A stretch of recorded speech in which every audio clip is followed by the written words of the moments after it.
नमस्ते बच्चों, मैं ऑडिट मिस हिंदी के इस क्लास में आप सबका स्वागत करती हूँ। बच्चों, पिछले वीडियो में हमने पाठ क्रमांक 5 और पाठ क्रमांक 13 पहचान हमारी भाग 1 और पहचान हमारी भाग 2 इन दो पाठों को हमने देखा। तो उस पाठ में क्या है बच्चों कि स्वर, उनकी मात्राएं उसमें दी गई थी।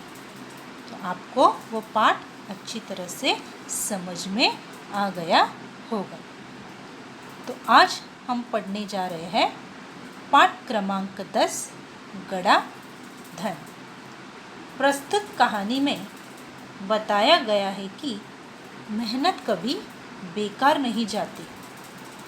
मेहनत करने वालों को सफलता ज़रूर मिलती है। मेहनत ही हमारा सच्चा धन है।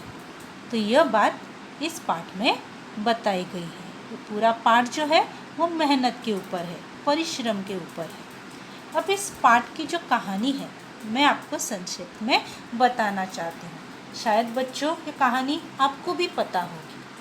तो फिर से एक बार वो कहानी मैं आपको बताना चाहती हूँ। कहानी ऐसी है कि सुंदरपुर नाम का एक गांव था और उस गांव में रामदीन नाम का एक किसान रहता था। रामदीन बहुत परिश्रमी था, लेकिन उसके जो 4 बेटे थे वो बड़े ही आलसी थे और रामदीन को हमेशा उनके भविष्य की चिंता सताया करती थी कि उसके मरने के बाद उनके बेटे अपना पेट कैसे पालेंगे।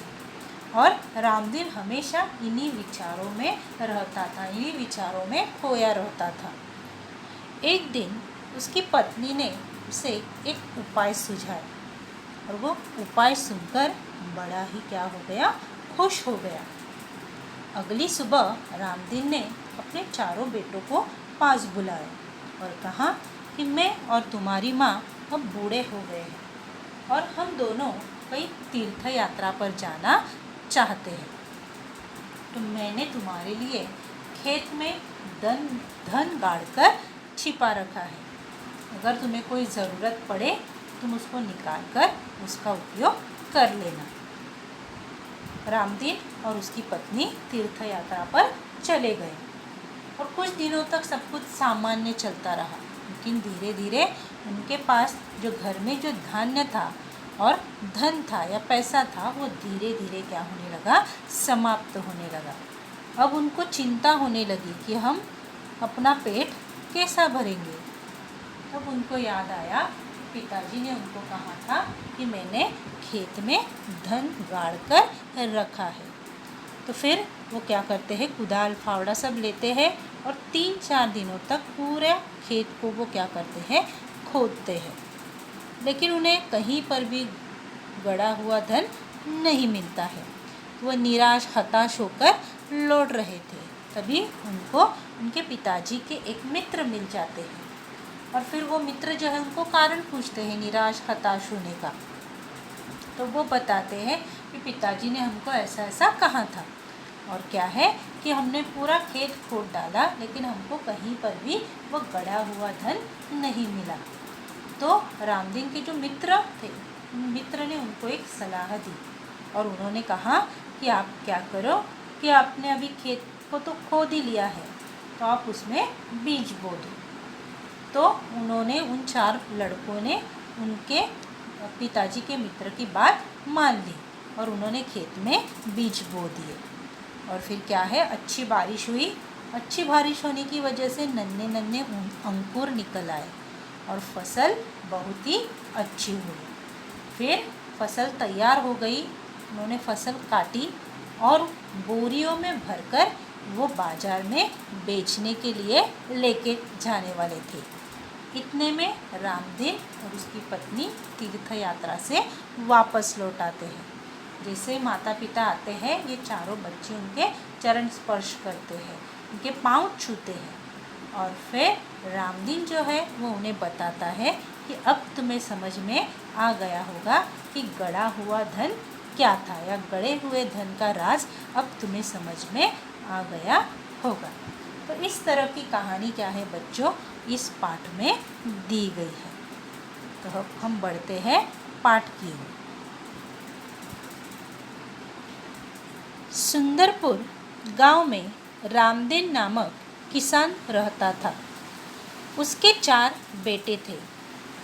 रामदीन स्वयं तो बहुत परिश्रमी था, पर उसके चारों बेटे बड़े आलसी थे। हर समय इधर उधर बैठकर गप्पे मारा करते थे। रामदीन उनके इस अल्लड़पन से परेशान था। उसे हमेशा बेटों के भविष्य की चिंता सताया करती। वह दिन रात यही सोचा करता कि बेटे अपना पेट कैसे पालेंगे। एक रात वह इन्हीं विचारों में खोया था। तभी उसकी पत्नी ने झिझकते हुए उसे एक उपाय सुझाया। उपाय सुनकर वह कुछ देर सोचता रहा, फिर यकायक खुशी से उछल पड़ा। तो देखो कि सुंदरपुर गांव में रामदीन नामक किसान रहता था। तो सुंदरपुर नाम का एक गांव था और उस गांव में रामदीन नाम का एक किसान रहता था। उसके 4 बेटे थे। और क्या है कि रामदीन के 4 बेटे थे। रामदीन स्वयं तो बहुत परिश्रमी था। अभी रामदीन स्वयं यानी बच्चों खुद। तो रामदीन खुद कैसा था, परिश्रमी, बहुत ही परिश्रमी, बहुत ही मेहनती था, मेहनत करने वाला था। पर उसके चारों बेटे बड़े आलसी थे। पर उसके जो 4 बेटे थे वो बड़े ही आलसी यानी लेज़ी। तो बड़े ही वो क्या थे, आलसी थे, लेज़ी थे। हर समय इधर उधर बैठकर गप्पे मारा करते थे। और वो बेटे जो थे वो हर समय इधर उधर बैठकर क्या करते थे, गप्पे मारा करते थे। कोई काम धंधा नहीं करते थे, सिर्फ घर में रहते थे और इधर उधर बैठकर गप्पे मारते थे। रामदीन उनके इस अल्लड़पन से परेशान था। और रामदीन जो था वो उनके इस अल्लड़पन से, मतलब उनके उस बर्ताव से, मनमौजी बर्ताव से वो क्या था, परेशान था। क्योंकि कुछ काम धंधा नहीं करते थे, ना तो अपने पिताजी को मदद करते थे, कुछ भी नहीं करते थे। और उनके इस बर्ताव की वजह से रामदीन बड़ा ही क्या था, परेशान रहता था, बड़ा ही चिंतित था। उसे हमेशा बेटों के भविष्य की चिंता सताया करती।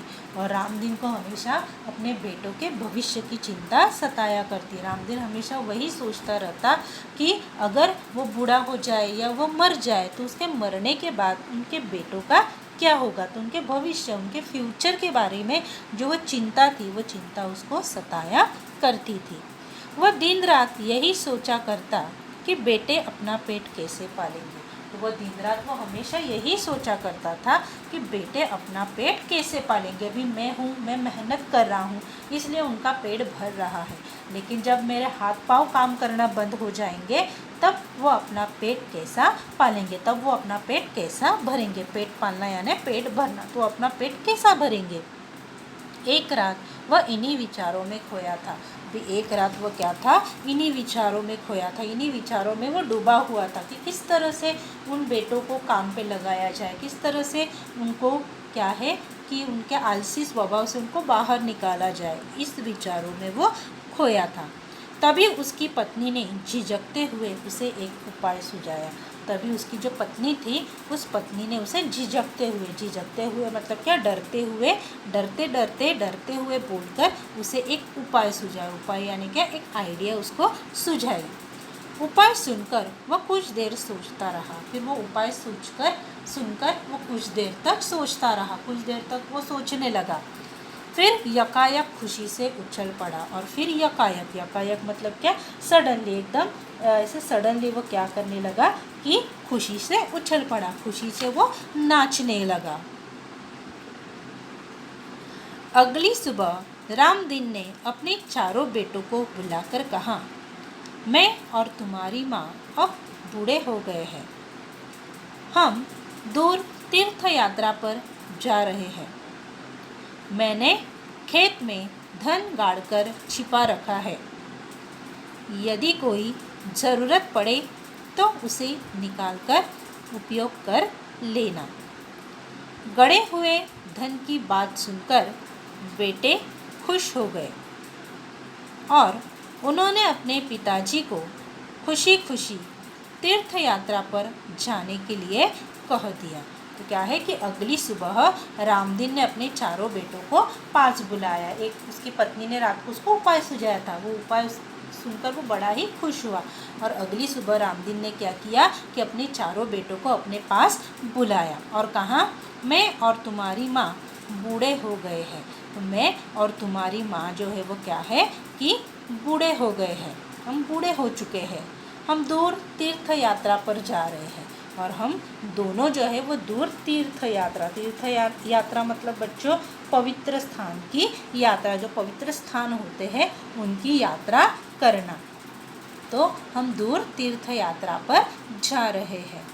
मैंने खेत में धन गाड़ कर छिपा रखा है। तो मैंने खेत में क्या रखा है, धन गाड़ कर छिपा रखा है। हम तीर्थ यात्रा पर जा रहे हैं लेकिन मैंने आपके लिए खेत में एक धन गाड़ कर छिपा रखा है।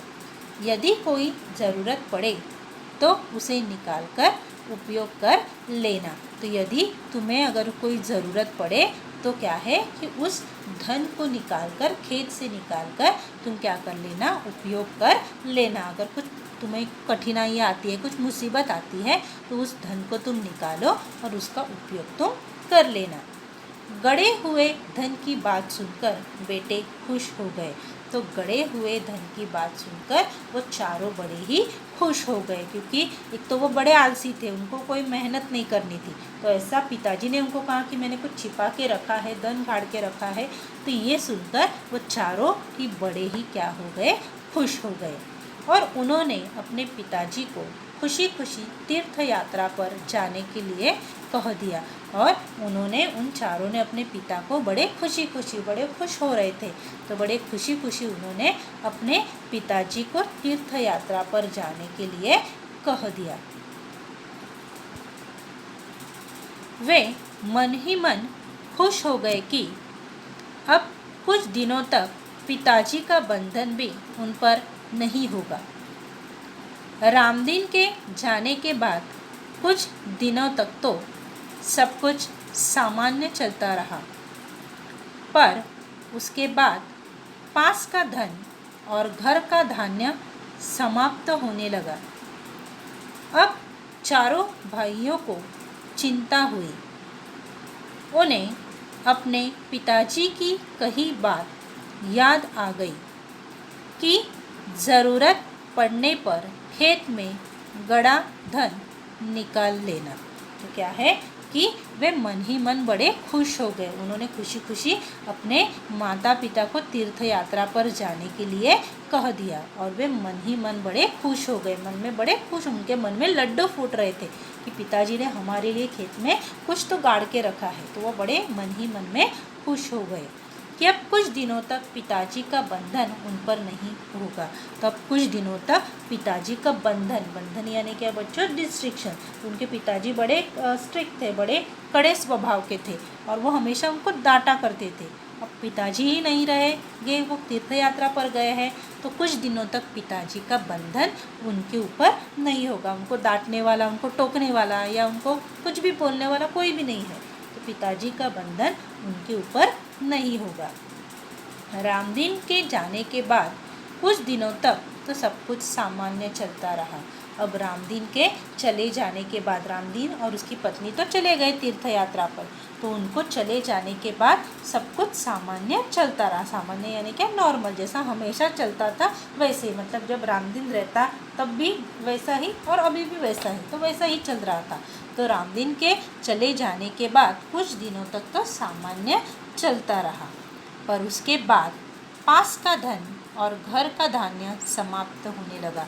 और उसके बाद क्या हुआ कि पास में जो धन था, धन मतलब जो पैसे थे, और घर का धान्य, और घर में जो धान्य था, घर में जो धान्य अनाज भर के रखा था, वो क्या होने लगा, समाप्त होने लगा, ख़त्म होने लगा। पहले तो कुछ दिनों तक सामान्य रहा, कुछ उनको नहीं लगा कि घर में पैसे की कमी है या अनाज की कमी है, कुछ नहीं। लेकिन वो धीरे धीरे पैसे ख़त्म होने लगे, धीरे धीरे घर में जो भरा हुआ अनाज था, दाल चावल जो भी था, वो धीरे धीरे सब कुछ क्या होने लगा, ख़त्म होने लगा। अब चारों भाइयों को चिंता हुई। अब उन चारों को बड़ी ही क्या हुई, चिंता हुई। वो चिंता करने लगे कि अब हम क्या खाएंगे, अब हमारे पास पैसे भी नहीं है, अब हम अपना पेट कैसे भरेंगे। तो इन चारों भाइयों को बड़ी ही चिंता हुई।